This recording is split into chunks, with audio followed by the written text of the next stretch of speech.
All over the place. Yeah, great to see rescues, and just even at this hour we continue to see people being saved. I know, and you know what? These first responders, they're working around the clock. We're seeing people getting pulled out at 3, 4 in the morning, so we're glad for that. We want to go back out to Bill Spencer. He's live in Northeast Harris County. That's right. Yeah, actually an active rescue taking place, Bill. We were watching it about 15 minutes ago, and you have some of the folks who were brought out. Yeah, and these rescues continue to go on, and they're going to go on for some time. Take a look down here. This is the intersection of Beltway 8 and Tidwell, and in the distance, I hope you can see the lights of that big, monstrous, high-profile truck. It is headed this way. It has people aboard that truck, and we see people, I don't know if you can see them at this moment, but walking out of the darkness, through the water, and up to this area where we are. We'll come back to that spot in a second, but right now I want to talk to Trayvon West and Monica Carrington. These are two people who have been volunteering their time. They're not first responders, but they are tonight. They are volunteer first responders, correct. Sort of. Tell me what brought you out here, first of all, Trayvon? Just seeing all the hurt, the pain in people's eyes, and just wanting to be out here and help, be able to do something good. It's wonderful. What do you do in your normal life? Right now, I'm a forklift driver. Okay. And Monica, how about you? What made you want to come down here? I'm just used to helping people. I don't like to see people in distress, so I thought it was a good idea to come out here and help people since we were able to have a helping hand. And your job tonight is what? What have you guys been doing?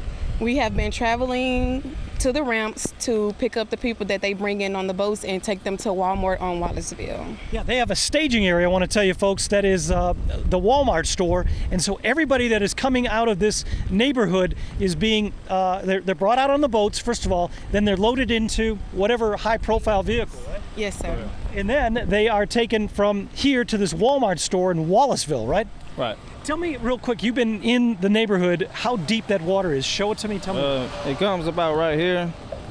Most of it is waist level, yep. But certain parts, if you step into a deep end, it can rise up to about the chest area. So when these people walk out, you've seen them close up, they are drenched, I'm sure. Oh yeah, they soaking wet. Just a smile on their face to know that they being saved is good. Keeping us going. Yeah, it's keeping us helping them. What does that do? What does that do to your heart when you see these people? It makes my heart melt just to be able to help them and see them smile. They're bringing in, small children and things like that. So being able to help them to be safe and get dry, that's all that matters. What are they carrying with them? We see all kinds of, containers and backpacks and sleeping bags. They're carrying like clothing, personal items that needs to be kept, like birth certificates and things like that. Anything that's a necessity to them is what they're bringing in. So. And the mood of these people, they have been through a lot. They're losing basically their homes right now, but what is their mood like? They're happy when they see you. I mean, I can imagine how it is being out here stranded by yourself, and then just knowing somebody's coming, but not knowing exactly when, and then when you see them, it changes everything. Any idea how long these rescues are going to go on? How late into the night? I'm not sure, but I know we're going to be out here until they say we're wrapping it up. We're not leaving. You're staying, right? Yeah, we're staying. Oh yeah, we're here to help. Hey, God bless both of you for doing that. You're wonderful people. Thank you. Thank you very much, Trayvon and Monica. Take one more look over here. This is that monster rescue vehicle I was telling you about, this huge construction truck that has been carrying families out of the devastated area back there.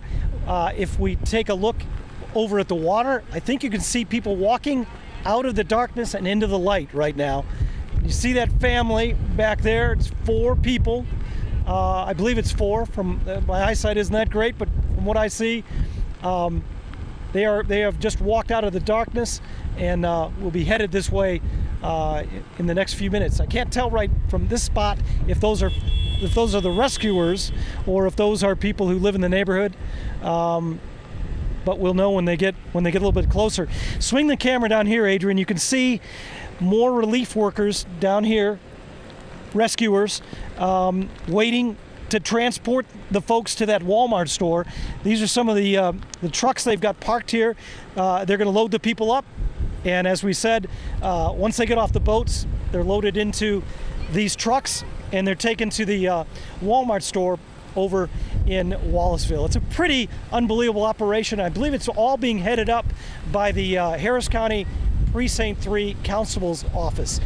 We've got several of their vehicles over here, and we've seen them in uniform walking out with these huge groups of people, these families, and we've seen some big groups of people. At one point there was a collection of like 20 folks walking out of the dark and into the light.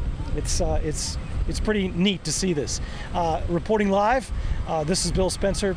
Back to you, Keith. Yeah, and Dominique, I believe it is. It's Sarah's here. Yes, it's Sarah and I. Yeah, just simply.